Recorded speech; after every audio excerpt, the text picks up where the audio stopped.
नमस्कार दोस्तों, स्वागत है एक और नई कहानी में। दोस्तों, आज मैं आपको एक ऐसी कहानी सुनाने जा रहा हूं जो जितनी मज़ेदार है उतनी ही सोचने पर मजबूर कर देने वाली है। दोस्तों, कहानी को शुरू करने से पहले आपसे निवेदन है कि हमारे चैनल को सब्सक्राइब कर ले और वीडियो अच्छी लगे तो वीडियो को लाइक कर देना। कहानी शुरू होती है उत्तर प्रदेश के कन्नौज जिले से, जहाँ एक लड़का जिसका नाम विजय था, हाल ही में उसने एक नई चमचमाती हुई फॉर्च्यूनर खरीदी थी। उसी फॉर्च्यूनर का जलवा दिखाने के लिए वह अपने जिगरी दोस्त ब्रिजेश की शादी में जाने वाला था। अब होता है क्या, विजय जैसे ही अपनी नई कार लेकर ब्रिजेश के घर पहुंचता है तो पूरा माहौल बारात निकलने की तैयारी में था। औरतें गीत गा रही थी, बच्चे इधर उधर भाग रहे थे और घर के बड़े लोग रस्म निभाने में लगे थे। लेकिन विजय भाई साहब की जैसे ही एंट्री होती है, वहाँ की हवा बदल जाती है। जेब से 10,000 के नोटों की गड्डी निकालता है और बस एक ही झटके में उसे उड़ा देता है। जैसे ही लोगों को पता चलता है कि ऊपर से गिर रहे नोट 100 के नहीं हैं बल्कि हजार के हैं, पूरा माहौल में अफरी तफरी मच जाती है। बच्चे, औरतें, बूढ़े सब नोट लपकने दौड़ लेते हैं। धक्का मुक्की में ना जाने कितने लोगों को चोट लगती है। यहाँ तक कि ब्रिजेश के फूफा भी गिर जाते हैं और चोट खा जाते हैं। ब्रिजेश कहता है, यार विजय, लोग 10-10, 20-20 के नोट उड़ाते हैं, पर तूने 10,000 क्यों उड़ा दिए? विजय हंसते हुए कहता है, फूफा जी को क्या जरूरत थी मेरे पैसे लूटने की? मैं तो महिलाओं और बच्चों के लिए लुटा रहा था। अब आप समझ सकते हैं, स्टाइल में एंट्री की थी।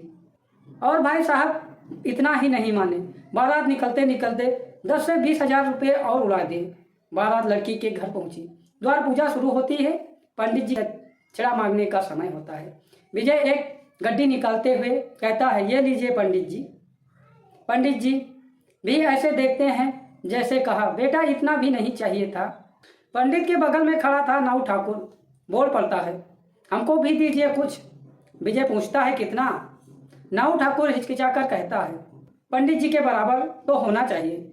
विजय फिर एक बार गड्डी उछालकर कहता है, लो बराबर चाहिए तो बराबर ले लो। अब वहाँ मौजूद सारे लोग हैरान रह जाते हैं। लेकिन विजय भाई की कुछ फितरत ऐसी ही थी। दिल बड़ा था, पैसे बहुत थे और शोर करने का शौक उससे ज़्यादा था। जब जयमाल का टाइम आता है तो बिना किसी से पूछे वह स्टेज पर कुर्सी लगाकर बैठ जाता है। कोई हिम्मत नहीं करता है उसे हटाने की। कहीं नाराज हो गया तो पैसे कौन लुटाएगा?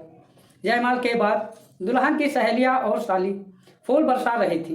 तभी विजय फिर से पैसा निकालता है और नोटों की बारिश कर देता है। लड़कियां उससे ज़्यादा इंप्रेस हो जाती हैं। लेकिन वही खड़े गांव के 3 लड़के, जिन्हें ये सब एकदम पसंद नहीं आ रहा था, उन्हें लग रहा था कि वह भी अपना जलवा दिखाने आए थे, पर वो सारा महफिल ये फॉर्च्यूनर वाला छीन ले गया। अब माहौल धीरे धीरे जलन, चिढ़ और गुस्से में बदलने लगा। तभी स्टेज पर आशीर्वाद देने एक विधवा महिला आती है। उसका नाम मंजू दुल्हन की भाभी थी। अभी 1 साल भी नहीं हुआ था उसके पति को गुजरे हुए। कुछ लोग कहते, अरे ये क्या करने आई है यहाँ पर, इसका आशीर्वाद कौन लेगा? सब रोकने लगते हैं। मंजू सहमी हुई अकेली थी, रोने जैसी हालत में थी।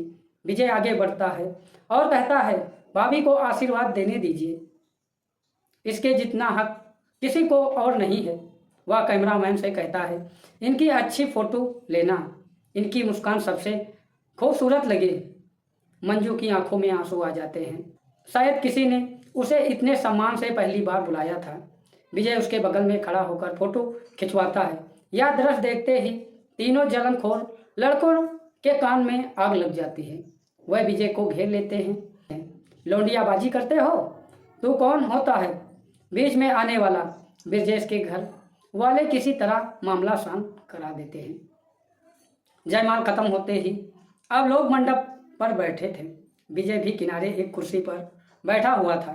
मंजू पास में खड़ी थी और रात भर से शादी के कामों में लगी हुई थी।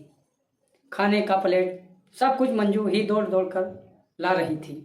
उसकी सास, नंद, रिश्तेदार सब बैठ तमाशा देख रहे थे और काम वही अकेली कर रही थी। विजय ये सब कुछ चुपचाप देख रहा था। उसने धीरे से पूछा, आपने खाना खाया है? मंजू बोली, अभी नहीं, खा लूँगी। विजय बोला, कब? शादी के बाद। वो चुप हो गई। विजय ने कहा, मैंने भी नहीं खाया। क्यों नहीं खाया? विजय हंसकर कहता है, मैंने सोचा था कि दूल्हा के साथ खा लूं, पर बेचारा अभी तक रस्मों में फंसा है। मंजू कहती है कि आप तो भूखे रह जाओगे। विजय बोला, तो रह लेंगे, कोई बात नहीं। थोड़ी ही देर बाद मंजू उठती है और विजय के लिए खाना लेकर आती है। सब देखते रह जाते हैं। दूल्हे से पहले दूल्हे का दोस्त खाना खा रहा, और वो भी दुल्हन की भाभी के हाथों से लाया हुआ। विजय मजाक में मंजू को एक खाने का कौर खिलाने की कोशिश करता है। मंजू मना करती है, पर फिर खा लेती है, ताकि किसी को शक ना हो कि दोनों के बीच में एक अजीब सा अपनापन बनता है। उधर तीनों लड़के जो कि विजय से जलते थे, उन्होंने विजय और मंजू की तस्वीर खींच ली। वो फोटो जिसमें विजय मंजू को खाने का कौर खिला रहा था। बस फिर क्या, वह चिल्लाने लगते हैं, देखो देखो यह क्या कर रहा है। सब लोग इकट्ठा हो जाते हैं, मंजू को बेइज्जत करने लगते हैं, उसे ताने दिए जाते हैं। विधवा होकर ऐसी हरकत करती हो? मंजू रोने लगती है।